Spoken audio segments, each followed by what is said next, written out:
శ్రీ విఘ్నేశ్వరాయ నమ. శ్రీ గురుభ్యో నమ. శ్రీ జగదంబాయ నమ. మనం శ్రీదేవి భాగవతం వింటూ ఉన్నాము.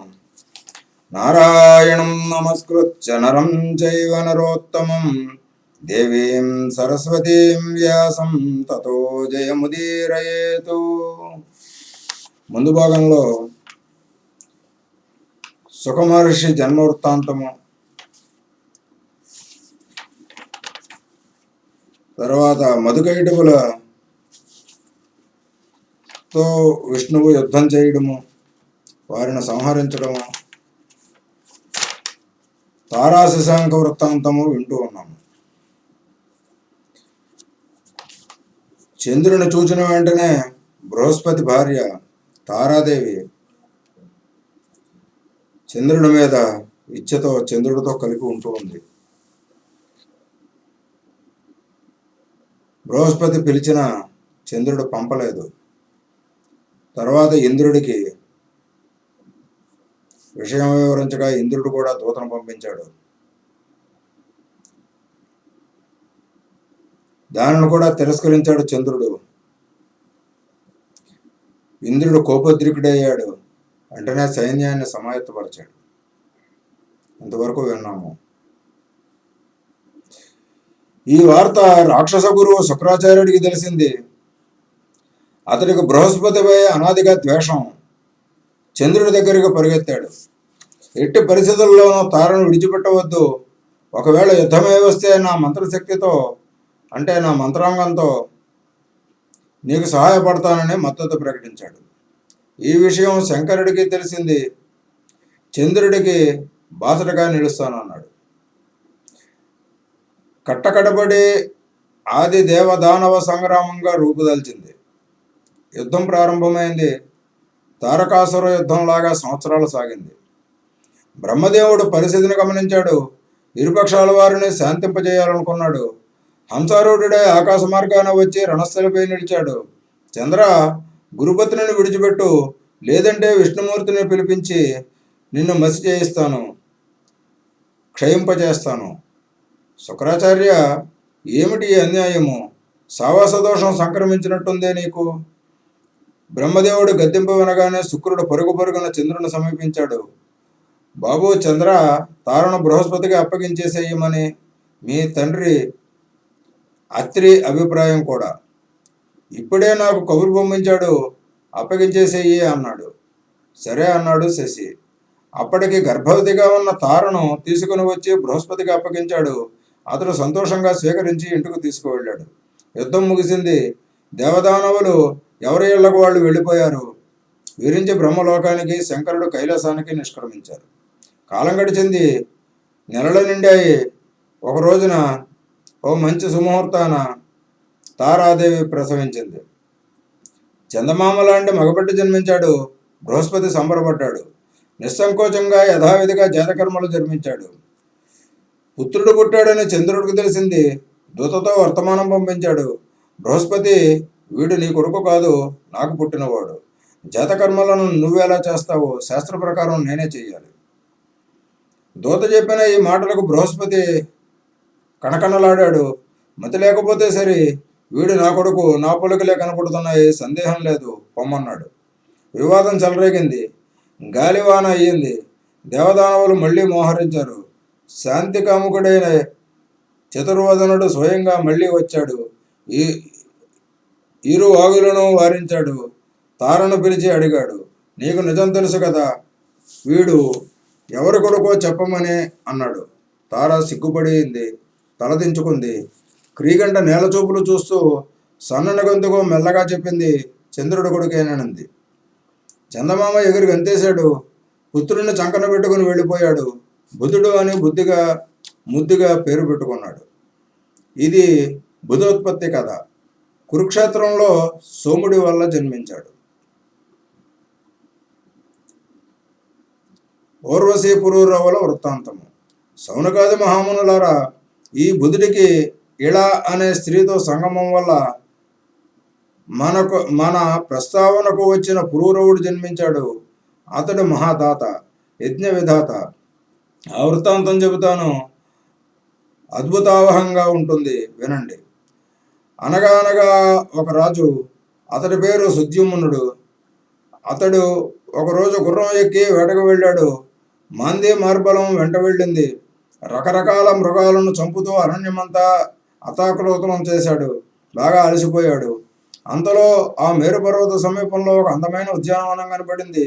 మందార తరువులు, అశోక వృక్షాలు, సాల, తాళ, తమాల, చంపక, పనస, ఆమ్ర, నేప, మధుక, భూజాలు, మాధవీ లతా మండపాలు, దాడిమ, నారికేళ, కదలి, ఫలభరిత భూమిజాతాలు, యుదిగ, మాలతి, కుందపుష్పవల్లి పరిమళాలు, తుమ్మెదల ఝంకారాలు, హంస, కారండవ, కోకిల, సుక్క, సారిక, కలకూజితాలు, కీచక ధ్వనులు, అంటే వెదురు పొదల్లోని గాలి సవ్వడిని కీచక ధ్వనులు అంటారు. ఎవరో తీర్చిదిద్దినట్లున్న ఉద్యానవనము. సుద్యుమ్నుడు పరవశించిపోయాడు. శాకులతో సహా ప్రవేశించాడు. ప్రవేశించడమే తడవుగా అందరూ ఆడవాళ్లు అయిపోయారు. గుర్రం కూడా ఆడగుర్రం అయిపోయింది. ఇదేమిటి భగవంతుడా అని లబోదీపమన్నాడు. ఆశ్చర్యపోయాడు. కారణం ఏమిటో ఎవరికి తెలియలేదు. సుద్యుమ్నుడికి సుఖంతో పాటు సిగ్గు ముంచుకు వచ్చింది. ఏమి చెయ్యను, ఇంటికి ఎలా వెళ్ళేది, రాజ్యం ఎలా పరిపాలించడం, ప్రజలు ఏమనుకుంటారు, ఎవరు నన్ను మోసగించినట్టు, ఇలా అన్ని ప్రశ్నలే. దేనికి సమాధానం లేదు. మదనపడిపోయాడు. సూదుడు చెబుతూ ఉంటే వింటూ ఉన్న సౌనకాదులు అబ్బురమయ్యింది. అదేమిటి, పురుషుడు స్త్రీగా మారిపోవడమా? మగగుర్రం ఆడగుర్రం బడబా అంటారట ఆడగుర్రాన్ని అయిపోవడమా? చాలా వింతగా ఉందే. సూత మహర్షి, ఇది ఆ ఉద్యానవన మహాత్యం అంటావా? అందులోకి ప్రవేశించిన మహారాజు అసలు ఏం చేశాడు? వివరంగా చెప్పు మహానుభావా అని అడిగారు. మునుపొంగవులారా, మీ ఊహ నిజమే. అదంతా ఉద్యానవన మహాత్యమే. అదే చెబుతున్నాను, తెలుసుకోండి. ఒకప్పుడు పరమేశ్వరుని దర్శించడానికి సనక సనందనాది మహామునులు ఆ ఉద్యానవనానికి వచ్చారు. వారి దివ్య తేజస్సుతో చీకట్లు పటాపంచలైపోతున్నాయి. ఆ సమయంలో శంకరుడు పార్వతీదేవితో ఏకాంతం అనుభవిస్తూ ఉన్నాడు. కామక్రీడాపరాణులై ఉన్నారు. పార్వతి ఒంటి మీద నురుబోగులేదు. శివుడి ఒడిలో కూర్చుని పరవశిస్తోంది. సనకాదులను చూసి సిగ్గుతో వణికిపోయింది. దిగ్గున లేచి చీర చుట్టుకుంది. వణుకు తగ్గలేదు. స్థాణువై నిలబడిపోయింది. ఋషులు పొరపాటు గ్రహించారు. వెంటనే నిష్క్రమించారు. నరనారాయణ ఆశ్రమానికి పరుగు తీశారు. శివుడు పార్వతిని ఎంతగానో సముదాయించాడు. ఈ రోజు నుంచి ఏ పురుషుడైనా ఈ వనంలోకి ప్రవేశిస్తే స్త్రీగా మారిపోతాడని శాపం పెట్టాడు. అప్పటి నుండి తెలిసిన వాళ్ళు ఎవరు ఆ వనంలోకి వెళ్ళరు. సుద్యుమ్నుడు తెలియక వెళ్ళాడు. స్త్రీగా మారిపోయాడు. అనుచరుల గతి అంతే అయ్యింది. స్త్రీగా మారిపోయిన సుద్యుమ్నుడు ఆ వనం విడిచి యువతలకి వచ్చి అరణ్యంలోనే ఉండిపోయాడు. రాజ్యానికి వెళ్లేందుకు మనసు ఒప్పలేదు. ఇలా అనే పేరుతో అడవిలోనే అలా అలా తిరుగుతూ ఉన్నాడు. పరివారం చిలికెత్తలే సేవలు చేస్తూ ఉన్నారు. ఇలా ఉండగా ఒక రోజున సోముడి కొడుకు బుధుడు యవనవంతుడే ఆ అడవికి వేటకు వచ్చాడు. ఇళ్లను చూశాడు. కన్ను చెదిరింది. మోహితుడయ్యాడు. హావభావాలు ఆకర్షించాయి. ఇళ కూడా అలాగే స్పందించింది. బుధుడిని పతిగా వరించింది. గాంధర్వ రీతిని వివాహం చేసుకున్నారు. పుత్రుడు కలిగాడు. పురూరవుడని నామకరణం చేశారు. ఇళ్లకు అంటే సుద్యుమ్నుడికి మళ్ళీ దుఃఖం ముంచుకు వచ్చింది. ఏమిటి నా బతుకు ఇలా అయిపోయింది అని అనిపించింది. తమ కులగురువు వశిష్ఠుని స్మరించింది. ఆయన వచ్చాడు. దుర్దశకు జాలిపడి శంకరుణ్ణి ప్రార్థించాడు. సుద్యుమ్నుడి స్త్రీత్వాన్ని తొలగించమని అభ్యర్థించాడు. పూర్వం తాను పెట్టిన శాపానికి భంగం కలగకుండా మధ్య మార్గంగా శివుడు వరం ప్రసాదించాడు. ఈ సుద్యుమ్నుడు ఇక నుంచి ఒక నెల పురుషుడిగా ఒక నెల స్త్రీగా ఉంటాడన్నాడు. ఈ మాత్రానికే సంబరపడ్డ సుద్యుమ్నుడు పురుషుడిగా మారి రాజ్యానికి వెళ్ళాడు. వశిష్ఠుడి అనుగ్రహంతో పాలన సాగిస్తూ ఉన్నాడు. స్త్రీ రూపాన్ని పొందిన నెలనాళ్ళు రాజమందిరం విడిచి బయటికి రావడం లేదు. పురుష రూపం నెలాళ్ళు పరిపాలన చేస్తున్నాడు. నెలపాటు దర్శనం, నెలపాటు అదర్శనం. ప్రజలకు ఇది నచ్చలేదు. అయినా కొంతకాలం కాలం గడుస్తోంది. అది ఆగదు కదా. పురూరవుడు యవనంలో అడుగుపెట్టాడు. వెంటనే ఇలా అంటే సుద్యుమ్నుడు రాజ్యం అతనుకు అప్పగించేసి అడవులకు వెళ్ళిపోయాడు. నారదుడు ఉపదేశించిన నవాక్షర దేవి మంత్రాన్ని జపిస్తూ తీవ్రంగా తపస్సు చేశాడు. భవసాగర తారిణి శివాదేవికి అనుగ్రహం కలిగింది. సగుణాకారంలో సింహారూఢై ప్రత్యక్షమయ్యింది.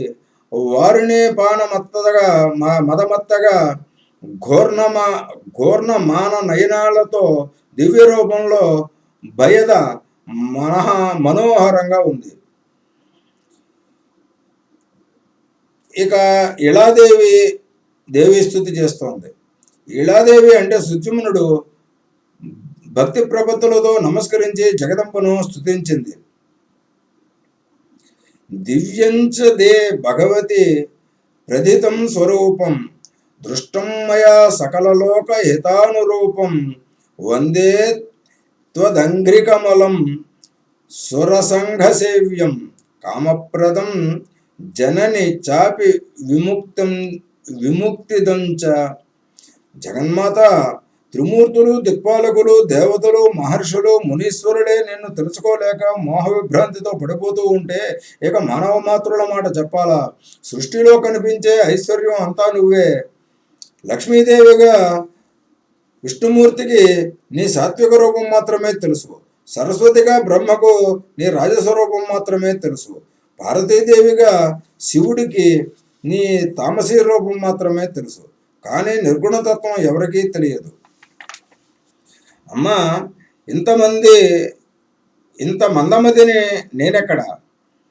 నీ అమేయ ప్రభావం ఎక్కడ? కరుణామయివి కనుక ఈ సేవకుడిని ఇలా అనుగ్రహించావు. లక్ష్మీదేవితో కలిసి మధుసూదనుడు నీ పాద కమలాలను అర్చిస్తూ ఉంటాడు. అశోక వృక్షంలో ఆ పురాణ పురుషుడు నీ పాదతాడనంతో పులకించి పుష్పించాలని కోరుకుంటూ ఉంటాడు. సకల దేవతనుడైన నీ భర్త కామార్తుడై నీ పాదాలపై పడి నమస్కరిస్తే నువ్వు కోపంతో తత్వంకారం చేస్తూ ఉంటావు, అంటే తిరస్కరిస్తూ ఉంటావు. నువ్వు అని ఏకవచనంతో మాట్లాడుతుంటావని. కానీ నువ్వు ఎప్పుడూ మేఘంలో మెరుపుల ఆ నేల మేఘశ్యాముని వక్షస్థలం మీదనే కాపురం ఉంటావు. అది నీకు విశాలమైన పర్యంకం. ఇందులో వింత ఏముంది? జగదీశ్వరుడే నీకు వాహనమాయే. నువ్వు కనుక కోపించి మధువైరిని పరిత్యజిస్తే ఆ శక్తిహీనుడికి నమస్కారం పెట్టేవాడు ఎవడు ఉండడు. లక్ష్మి వైదొలగితే ఏ పురుషుడి పనైనా ఇంతే కదా. లోకంలో చూడటం లేదు. స్వజనమే విడిచిపెట్టేశారు. నిజానికి ఈ బ్రహ్మాదులు పురుషులు కారు, నీ పాదాలకు నమస్కరించే యువతులు. నువ్వే వాళ్లను మగవాళ్లను చేశావు. నువ్వు అనంత శక్తివి. ఏమని వర్ణించను, ఎలా వర్ణించను? నువ్వు పురుషుడివా, స్త్రీవా, సగుణవా, నిర్గుణవా, ఏమైనా కానీ నేను మాత్రం నిరంతరము నీ పట్ల భక్తినే కోరుకుంటున్నాను, శరణు వేడుకుంటున్నాను. ఈ స్తోత్రానికి జగదంబిక సంతుష్ట అయ్యింది. సుద్యుమ్నుడికి సాహిత్యం అనుగ్రహించింది. మునీశ్వరులకు కూడా దుర్లభమైన ఆ సుస్థిర పరమపదాన్ని ప్రసాదించింది. శౌనకాది మునీంద్రులారా, సుద్యుమ్నుడు దివంగతుడయ్యాక పురూరవుడు ప్రజానురంజకంగా రాజ్యం చేశాడు. అతడు అందగాడే కాదు, మంచి గుణవంతుడు కూడా. సర్వధర్మాలు తెలిసి అందరూ మెచ్చుకునేటట్టు ప్రతిష్టానం రాజధానిగా పరిపాలించాడు. అతడి మంత్రశక్తి, ప్రభుశక్తి, ఉత్సాహశక్తి అమోఘము, ఉత్తమోత్తము. చతురుపాయాలు అతడికి ఆధీనాలు. వర్ణాశ్రమ ధర్మాలను కాపాడుతూ భూరి దక్షిణలతో యజ్ఞాలు చేస్తూ అర్ధులను సంతృప్తిపరుస్తూ సమర్థుడైన పాలకుడిగా, పరాక్రమశాలిగా ముల్లోకాలలోనూ ప్రఖ్యాతి గడించాడు. ఇతగాడి విశేషాలు ఆ నోట ఓర్వశికి తెలిసాయి. మనసు ముచ్చటపడింది. బ్రహ్మదేవుని శాపం కారణంగా భూలోకానికి వచ్చి నివసిస్తూ ఉన్న ఓర్వశి పురూరవుణ్ణి వర్ణించింది. అతడు ఆమె రూప యవ్వన సౌందర్యాదులకు ముచ్చటపడ్డాడు. పరస్పరం ముచ్చటించుకున్నారు. ఓర్వశి 3 నియమాలు పెట్టింది. 1, నేను నెయ్యి మాత్రమే భక్షిస్తాను, అది తప్ప మరొకటి నాకు పెట్టకూడదు. 2, సంభోగ సమయంలో తప్ప నువ్వు నాకెప్పుడు దిగంబరంగా కనపడకూడదు. 3, నాకు 2 పెంపుడు పొట్టేలు పిల్లలు ఉన్నాయి, వాటిని నువ్వు సంరక్షించాలి, అవి నాకు ప్రాణం, మాట ఇమ్మంది. తప్పవో నేను వెళ్ళిపోయానన్నమాటే అంది. పురూరవుడు అంగీకరించాడు. పురూరవసుడు తన రాజధర్మ యజ్ఞ కర్మలను అన్నింటినీ వదిలేశాడు. పూర్తిగా ఊర్వశికి వివసుడైపోయాడు. ఈ సృష్టిలో ఊర్వశి తప్ప అతడికి మరేమీ కనిపించడం లేదు. ఆమెను విడిచి క్షణమైనా ఉండలేకపోతున్నాడు. సంవత్సరాలు నెలలుగా, నెలలు రోజులుగా, రోజులు పూటలుగా, పూటలు గంటలుగా, గంటలు నిమిషాలుగా, నిమిషాలు క్షణాలుగా గడిచిపోతూ ఉన్నాయి. ఉన్నట్టుండి ఒక రోజున దేవేంద్రుడికి ఊర్వశి జ్ఞాపకం వచ్చింది. ఆమె లేని స్వర్గం బోసిపోయినట్లు అనిపించింది. గంధర్వులను పిలిచి పురమాయించాడు. వెళ్ళి గొర్రె పిల్లలను అపహరించి తండి. పురూరవుడు మాట తప్పినవాడు అవుతాడు కనుక ఊర్వశి వదిలేసి వస్తుంది. త్వరగా వెళ్ళిరండి అని పంపించాడు. బాగా చీకటి పడ్డాక గంధర్వులు అలాగే వెళ్ళి గొర్రెలను దొంగిలిస్తూ ఉంటే అవి కుయిపెట్టాయి. వాటి అరుపులు ఊర్వశి పురూరవులకు వినిపించాయి. తన రక్తం పంచుకు పుట్టిన పసికందుల ఆక్రందనల వినిపించింది. ఊర్వశికి ఉలిక్కుపడింది. రాజా, అదిగో నా గొర్రె పిల్లలను ఎవరో అపహరించుకుపోతున్నారు. అవి నాకు ప్రాణాలతో సమానమని, కన్న బిడ్డల కంటే ఎక్కువ అని చెప్పానా? నువ్వే సంరక్షించాలి అన్నానా? వెళ్ళి వాటిని కాపాడు. ఆడదానిలాగా ఇంకా ఇలా చూస్తూ కూర్చున్నావేమిటి? మగాడివేనా? అయ్యో నా రాత, నపుంసకుడు దొరికాడు నాకు అంటూ దుయ్యబట్టింది, విలపించింది. పురూరవుడు ఉన్నబడాన అలా నగరంగానే కారు చీకటిలో బయలుదేరాడు. వెంటనే గంధర్వులు 2 మెరుపులు మెరిపించారు. అతడు నగ్నంగా కనిపించాడు. ఊర్వశి చూసింది. గంధర్వుల గొర్రె పిల్లను అల్లంత దూరాన వెళ్ళిపోయారు. పురూరవుడు వాటిని తీసుకుని సైన్య మందిరానికి తిరిగి వచ్చాడు. ఊర్వశి లేదు. సమయభంగం, ఒడంబడిక తప్పబడింది కనుక వెళ్ళిపోయింది. పురూరవుడు ఎంతగానో విలపించాడు. అంతటా అన్వేషించాడు. కామమోహితుడే దేశాలు తిరిగాడు. భూగోళం గాలించాడు. ఎట్టకేలకు కురుక్షేత్రంలో ఊర్వశి కనిపించింది. ముఖం విప్పారింది. కనులు మెరిశాయి. ప్రియా ప్రియా, ఆగు ఆగు, నన్ను విడిచిపోవడం దారుణం. ఏమి అపరాధం చేశానని? తనువు మనసు అన్నీ నీకే, నీ ఒకటికే సమర్పించానే. నీకే దాసుడిగా మెలిగానే. ఇంత దూరం తీసుకువచ్చావు. ఇటు చూడు, దయచేసి అనుగ్రహించు. నువ్వు కాదంటే ఈ శరీరాన్ని ఇక్కడే వదిలేస్తాను. కాకులు కుక్కలు పొడుచుకు తింటే తిననే. మతి చెల్లించిన వాడిలా పురూరవుడు విలపిస్తూ ఉన్నాడు. దయనీయంగా రోధిస్తున్నాడు. ఊర్వశి వెనుదిరిగి చూసింది. బాగా అలసిపోయాడు. నీరసంగా ఉన్నాడు. నృపసార్థోలా, ఎంత అమాయకుడివయ్యా! ఒక జ్ఞానం బొత్తిగా లేదనుకుంటాను. ఏమైపోయాయి నీ తెలివితేటలన్నీ? స్త్రీలకు ఎవరితోనైనా నిజమైన సఖ్యం ఉంటుందా? తోడేళ్ళు, దొంగలు, నీలాంటి ప్రభువులు, మాలాంటి స్త్రీలను మరీ ఎంతగా విశ్వసించకూడదు. వెళ్ళు, ఇంటికి వెళ్ళు. హాయిగా రాజ్యం ఏలుకో, సుఖాలు అనుభవించు. నీ విషాదం ఇక్కడే వదిలేయి. ఊర్వశి చాలా స్పష్టంగా తత్వోపదేశం చేసింది. అయినా పురూరవుడికి కనువిప్పు కలగలేదు. మోహం వదలలేదు. ఒక స్వైరిణి అంటే స్వేచ్ఛగా తిరిగేది. స్నేహాన్ని నిజమని నమ్మి దుఃఖం తెచ్చుకున్నాడు. అలా వెలుపుస్తూనే ఉన్నాడు. మహామునులారా, ఇది ఊర్వశి పురూరవుల గాథ. వేదంలో మరింత విపులంగా ఉంది. నేను సంక్షిప్తంగా చెప్పాను. తన సమీపానికి వచ్చిన ఘృతాచిని చూచి వ్యాసుడు ఈ ఊర్వశి కథను తలుచుకున్నాడు. ఏమి చెయ్యాలో తోచలేదు. ఈ అప్సరసకు లొంగకూడదని మాత్రం అనుకున్నాడు. ఘృతాచి కూడా ఇంకొంచెం చనువు తీసుకుని జంకింది. శపిస్తాడేమోనని భయపడింది.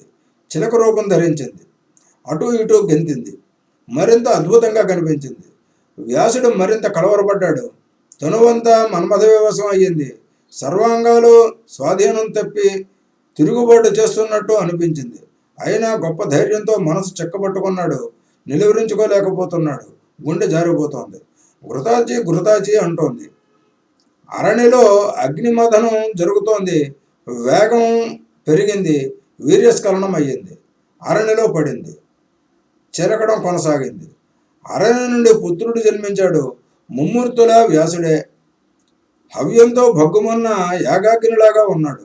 వ్యాసుడు నివ్వెరపోయాడు. ఏమిటిది అని క్షణకాలం ఆలోచించాడు. శివుడిచ్చిన వరం జ్ఞాపకం వచ్చింది. అరణి గర్భ సంభూతుడు తేజోరూపి పుత్రుడు జన్మించాడని సంబరపడ్డాడు. మరొక అగ్నిలా ఉన్నాడని మురిసిపోయాడు. గంగాజలంతో స్నానం చేయించాడు, జాతకర్మలు నిర్వహించాడు. ఆకాశం నుండి పుష్పవృష్టి కురిసింది, దేవదందువులు మ్రోగాయి, గంధర్వులు గానం చేశారు, అప్సరసులు నృత్యం చేశారు. విద్యాధర నారద తుంబురులు తండ్రి కొడుకులను స్తుతించారు. అతడికి కోసం కృష్ణాజనము దండకమలండములు ఆకాశం నుండి ఆవిర్భవించాయి. వెంటనే ఆ బాలుడు మహా తేజస్విగా ఎదిగాడు. శాస్త్రీయంగా ఉపనయనం జరిగింది. తండ్రికి లాగానే ఇతడికి పుట్టుకతో వేదాలన్నీ బుద్ధిస్తం అయ్యాయి. సుఖీ రూపం ధరించిన ఘృతాచిని చూడటం వల్ల జన్మించాడు కనుక సుతుడికి సుకుడు అని పేరు నామకరణం చేశాడు వ్యాసుడు. బృహస్పతిని గురువుగా వరించి బ్రహ్మచర్య దీక్ష ఇప్పించాడు. సకల వేదాలను, వేదాంగాలను, ధర్మశాస్త్రాలను సమగ్రంగా బృహస్పతి ఆశ్రమంలో గురుకుల పద్ధతిలో అభ్యసించాడు సుకుడు. చదువు పూర్తయింది. గురుదక్షిణ చెల్లించి తిరిగి వ్యాసాశ్రమానికి వచ్చాడు. సంబరపడుతూ తండ్రి ఎదురు వెళ్లి ప్రేమగా కౌగులించుకుని శిరస్సును మూర్కొన్నాడు. కుశలం అడిగి, చదువు సంధ్యల విషయం అడిగి మురిసిపోయాడు. అందమైన ఒక మునికన్యను చూసి సుకుడికి వివాహం చేయాలనుకున్నాడు. సుఖవ్యాస సంవాదం. నాయనా, చదువులన్నీ పూర్తి చేశావు, చాలా ఆనందంగా ఉంది. ఇక గృహస్థాశ్రమం స్వీకరించు. దేవతలను, పితృదేవతలను అర్చించు. మనుమణ్ణి బహుకరించి నన్ను రుణ విముక్తుని చెయ్యి. అపుత్రస్య గతిర్నాస్తి అన్నారు. నా కోరిక తీర్చు. ఎంతో తపస్సు చేస్తే అయోనిజుడిగా నువ్వు నాకు జన్మించావు. వ్యాసుడు ఇలా తనలో తాను మాట్లాడేస్తూ ఉన్నాడు. సుకుడు కల్పించుకుని అడ్డుకట్ట వేశాడు. తండ్రి, మీరేమంటున్నారో నాకు తెలియడం లేదు. మీరు ధర్మజ్ఞులు, తత్వం తెలిసిన వారు. నేను మీకు శిష్యుణ్ణి. ఆజ్ఞాపించండి, చేస్తాను అన్నాడు. తనయ, నీకోసమని 100 ఏళ్ళు తపస్సు చేశాను. ఎంతో శ్రమపడ్డాను. శివానుగ్రహం వల్ల నువ్వు జన్మించావు. ఏ మహారాజును అడిగి నీకు పుష్కలంగా ధనం సమకూరుస్తాను. యవనంలో ఉన్నావో సుఖాలు అనుభవించు. తండ్రి, అసలు ఈ మానవలోకంలో ఆరోగ్యకరమైన సుఖం అంటూ ఏదైనా ఉన్నదా? ప్రతి సుఖంలోనూ దుఃఖస్పర్శ తప్పదు కదా. మరి నీ వంటి ప్రాజ్ఞులు వాటిని నిజంగా సుఖాలు అంటారా? అనరుగా. పోనీ నువ్వు అన్నట్టు వివాహం చేసుకుంటానే అనుకో, ఆవిడికి వశవర్తిని కావలసిందేగా. పరతంత్రుడికి అందున స్త్రీ విజితుడికి సుఖం ఏమిటి? ఇనుప సంకెళ్లలోనూ కొయ్య బోనుల్లోనూ తగులుకున్న వాడికి ఒకప్పటికి కాకపోతే ఒకప్పటికైనా మోక్షం ఉంటుందేమో. కానీ ధారాపుత్ర రూపమైన సంసార బంధంలో ఇరుక్కున్నవాడు ఎప్పటికీ బయటపడలేడు. మలమూత్రభరితమైన ఈ దేహం మీద జ్ఞానులకు కోరిక ఉండదు. పైగా నేను అయోనిజుణ్ణి, అంటే గర్భవాసం లేకుండా మలమూత్ర స్పర్శ లేకుండా అరణ్య నుండి పుట్టినవాడను. నాకు యోని విషయకమైన కోరికలు ఎలా ఉంటాయి, ఎందుకు ఉంటాయి? అంతేకాదు తండ్రి, నాకు మరో జన్మ అంటూ ఉంటే అప్పుడు కూడా అయోనిజుడిగానే పుట్టాలని అనుకుంటూ ఉన్నాను. అద్భుతమైన ఆత్మానందం విడిచిపెట్టి ఈ మలమూత్ర సుఖాలు నాకెందుకు? వ్యాస మహర్షి, వేదాలు అధ్యయనం చేశాను. అవి కర్మ మార్గాన్ని ఉపదేశిస్తాయి. ఆ మార్గం హింసామయం. ఇదొక వైరుధ్యం. మరొకటి, బృహస్పతి కదా నాకు గురువు. ఆయన స్వయంగా సంసార సముద్రంలో మునిగినవాడు. ఆయన హృదయాన్ని అవిద్య అంటే మాయ ఆవరించింది. నన్ను ఎలా తరింపజేస్తాడు చెప్పు? రోగగ్రస్తుడైన వైద్యుడు మరొక రోగికి వైద్యం చేసినట్టు మోక్షార్థినైన నాకు అటువంటి బృహస్పతి గురువుగా ఉండడం వల్ల విడంబన, నటన. అందుకే అటువంటి బృహస్పతి గురువుగా ఉండడం వట్టి విడంబన, గురువుగా ఉండడం వట్టి విడంబన, నటన. అందుకే ఆ గురువుకి నమస్కారం పెట్టి నీ దగ్గరకే వచ్చేసాను. సంసార స్పర్శ అంటే నాకు చచ్చే భయం. తత్వబోధ చేసి నువ్వే నన్ను కాపాడాలి. ఘోరమైన ఈ సంసారంలో పడి కొట్టుకోవడం మొదలు పెడితే ఇక దానికి అంతముంటూ ఉండదు. రేయింబవళ్ళు సూర్యుడిలా అవిశ్రాంతంగా పరిభ్రమించవలసిందే. ఆలోచించి చూస్తే ఈ సంసారంలో ఏ సుఖము లేదు. కానీ మూఢులు పేడలో పురుగుల్లాగా అదే సుఖము అనుకుంటూ ఉంటారు. వేదశాస్త్రాలు చదివిన వారు సంసార లంపటులయ్యారంటే వారి కన్నా మూర్ఖులుండరు. వాళ్లకన్నా కుక్కలు, గుర్రాలు, పందులు నయం. దుర్లభమైన మానవ జన్మ ఎత్తి అత్యుత్తమైన విద్యలైన వేదశాస్త్రాలను అధ్యయనం చేసి వచ్చి వచ్చి సంసారంలో పడ్డాడంటే వాడిని ఎవడు రక్షిస్తాడు? వాడికి ఇంకా ముక్తి ఉంటుందా? అటువంటి వాణ్ణి పండితుడు అని కీర్తించడం కన్నా అన్యాయము ఆశ్చర్యము ఉంటుందా? నా దృష్టిలో ఈ సంసార బంధంలో ఇరుక్కోని వాడే అసలైన పండితుడు, మేధావి, శాస్త్ర పారంగతుడు. భావబంధాలను విడిపించుకోవడానికి పనికిరాని చదువు చదివే కాదు, దానికోసం శ్రమ పడడం వృధా. గృహస్థాశ్రమం అంటున్నారే, ఈ గృహ శబ్దానికి అర్థం ఏమిటి? గృహ్ణాది ఇది గృహం, పురుషుణ్ణి పట్టి బంధిస్తుంది కనుక గృహం. అదొక చెరసాల. అందులో సుఖం ఏమిటి? తండ్రి, అదంటే నాకు భయం. పూర్వజన్మలో పండితులే పుణ్యం చేసుకుని ఇప్పుడు మానవ జన్మ ఎత్తి మళ్ళీ బంధనాల్లో తెలిసి తగులుకుంటున్నారంటే వాళ్ళు ఎంత విధివంచితులో కదా, ఎంత మందమతులో కదా. శుకుడి ప్రసంగం ప్రవాహంలో సాగిపోతోంది. ఈసారి అడ్డుకట్ట వేయడం వ్యాసుడి వంతయ్యింది. గంభీరంగా బదులు పలికాడు. పుత్రక, గృహం బంధనాగారం కాదయ్యా, అది బంధన కారణం కూడా కాదు. మనసు అన్నింటికీ కారణం. అది కనుక బంధరహితంగా ఉంటే గృహస్థాశ్రమంలో ఉండి మోక్షాన్ని పొందవచ్చు. న్యాయబద్ధంగా ధనం ఆర్జించి వేదోక్త విధులను ఆచరిస్తూ సత్యవాగ్నియమం పాటిస్తూ శుచిగా జీవించేటైతే గృహస్థుడికి కూడా మోక్షం లభిస్తుంది. అతడు సంసారంలో ఉన్నప్పటికీ ముక్తుడే. బ్రహ్మచారి, వానప్రస్థుడు, సన్యాసి 3 ఆశ్రమాల వారు మధ్యాహ్నం అయ్యేసరికి గృహస్థుడినే ఆశ్రయిస్తారు. సత్యవాదులే శుచిగా శ్రద్ధగా అన్నదానాధికం చేస్తూ గృహమేధులు తక్కిన ఆశ్రమాల వారికి మహోపకారం చేస్తున్నారు. గృహస్థాశ్రమం అన్నింటిలోకి ఉత్తమోత్తమం, అంతకు మించిన ధర్మం లేదు. అందుకే వశిష్ఠుడు మొదలైన జ్ఞానులు ఎందరో గృహమేధులయ్యారు. వేద మార్గంలో పయనించే గృహస్థులకు స్వర్గము, మోక్షము, ఉత్తమ జన్మ ఏది కోరుకుంటే అది లభిస్తుంది. బిడ్డ, ధర్మవేత్తలు ఒక మాట చెప్పారు. ఒక ఆశ్రమం నుండి ఒక ఆశ్రమానికి అధిరోహించాలి అని. నువ్వు బ్రహ్మచర్యాశ్రమంలో ఉన్నావు, ఇప్పుడు గృహస్థాశ్రమంలోకి ప్రవేశించాలి. అటుపైన వానప్రస్థ సన్యాసాదులు అంతేకాని దుముకుళ్ళు చెల్లవు. అందుచేత గార్యపత్యాగ్ని సముపాసించు. దేవతలను, పితృదేవతలను, మనుష్యులను ఆరాధనలతో తృప్తిపరచు. పుత్రుణ్ణి పొంది అతన్ని గృహస్థుని చేసి వానప్రస్థం స్వీకరించు. అది పూర్తి చేసి సన్యాసాశ్రమంలో ప్రవేశించు. ఇంద్రియాలున్నాయే, ఇవి అవ్వడానికి అయిదే కానీ గొప్ప మాదక ద్రవ్యాలు. అందులోనూ అవివాహితుణ్ణి మరీ ఇబ్బంది పెడతాయి. అందుచేత వివాహం చేసుకో. ఇంద్రియ జయం కోసం తపస్సు చెయ్యి. విశ్వామిత్రుడు చూడు, 3000 సంవత్సరాల పాటు నిరాహారుడై తపస్సు చేసి ఇంద్రియాలను జయించాడు. అయినా మేనకను చూసి మోహితుడయ్యాడు. శకుంతల జన్మించింది. నా తండ్రి పరాశరుడు నావ మీద నది దాటుతూ దాసరాజు కూతుర్ని చేపల కంపు కొడుతూ నల్లగా ఉండే సత్యవతిని చూసి మదనబాణ పీడితుడయ్యాడు. వెంటనే చేపట్టాడు. బ్రహ్మదేవుడు కూడా సొంత కూతురునే చూసి మోహపడ్డాడు. రుద్రుడు వారించాడనుకో. కాబట్టి నువ్వు కూడా వివాహం చేసుకో. కులము, రూపము ఉన్న కన్యను పెళ్ళాడు. వేద మార్గంలో పయనించు. వ్యాసుడు ఎంతో విపులంగా ఉపదేశం చేసినా శుకుడిలో మార్పు రాలేదు. అతడి నిర్ణయం మారలేదు. ఖండితంగా చెప్పాడు. తండ్రి, నువ్వు 1000 చెప్పు, 1,00,000 చెప్పు, నేను మాత్రం గృహస్థాశ్రమం స్వీకరించను. అది దుఃఖకరం, వలలాంటిది, నిత్య బంధనం. అందులో పడితే ధనచింత తప్ప మరొకటి ఉండదు. పోనీ అని ధన సంపాదన చేయకపోతే తన వాళ్లే తనను హింసిస్తారు, పీడిస్తారు. ఇంద్రుడంతటి వాడికే సుఖం లేదంటే ఇక ఇతరుల సంగతి చెప్పాలా? ఇంద్రుడు అన్ని విధాల సంపన్నుడే, త్రిలోకాధిపతి. ఆ పీఠాన్ని, ఆ సంపదను కాపాడుకోవడానికి అతడు పడే పాట్లు అన్నీ ఇన్నినా.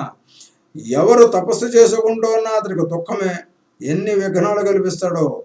సాక్షాత్తు లక్ష్మీదేవికి మగడై విష్ణుమూర్తి సుఖపడుతున్నాడంటావా? ఎప్పుడూ దానవులతో జగడాలు, యుద్ధాలును. బ్రహ్మదేవుడి పరిస్థితి ఇంతేనాయే. తపస్సులైన రాక్షసులకి వరాలు ఇస్తే ఒకదంట, ఇవ్వకపోతే ఒకదంట. పార్వతీపతి అవస్థ ఇంతకన్నా మెరుగేమీ కాదు. అందుకే ఈ ముగ్గురు ఎప్పుడూ తపస్సులు చేసుకుంటూనే ఉంటారు. ఇంతటి ధనవంతులే సుఖనిద్రకు నోచుకోలేదంటే నిర్ధనులైన మామూలు మనుషుల సంగతి చెప్పాలా?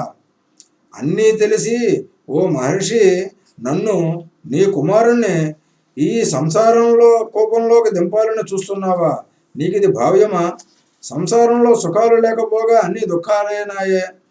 జన్మ దుఃఖం, జరా దుఃఖం, మరణం దుఃఖం, మలమూత్రాదుల నిండిన గర్భవాసం చేయడం పునర్దుఃఖం. వీటన్నిటికన్నా మించి దుఃఖం మరొకటి ఉంది. అది తృష్ణ, లోభ దుఃఖం. సంసార పోషణ కోసం ధన సహాయం కోరి పరుల దగ్గర చేయి చాచడం మరణాన్ని మించిన దుఃఖం. ఇలా సంపాదించి జీవించే విప్రులు బుద్ధిబలం బొత్తిగా లేనివారు. వారి బతుకు దినదిన మరణం, రోజు చావే. ఇన్ని శాస్త్రాలు చదివి మహావిద్వాంసులే వెళ్ళి ధనవంతుల గుమ్మాల్లో నిలబడి వారిని స్తుతించడం, ఇది ఎంత చావు! ఇదంతా ఎందుకుట? సంసార పోషణం కోసం. సంసారమే లేకపోతే ఒక్క పొట్ట నింపుకోవడానికి ఇన్ని ధైన్యాలు అవసరం లేదు కదా. హాయిగా అడవులలో పళ్ళు నీళ్లు పొట్ట నింపుకోవచ్చుగా. అందుచేత మరొకసారి మనవి చేస్తున్నాను, సంసారానికి నేను సర్వాత్మన విముఖుణ్ణి. ఇలాగా తండ్రి కొడుకుల సంవాదం జరుగుతూ ఉంది. వచ్చే భాగంలో మరింత సంవాదం విందాం. స్వస్తి. శ్రీ జగదంబార్పణమస్తు.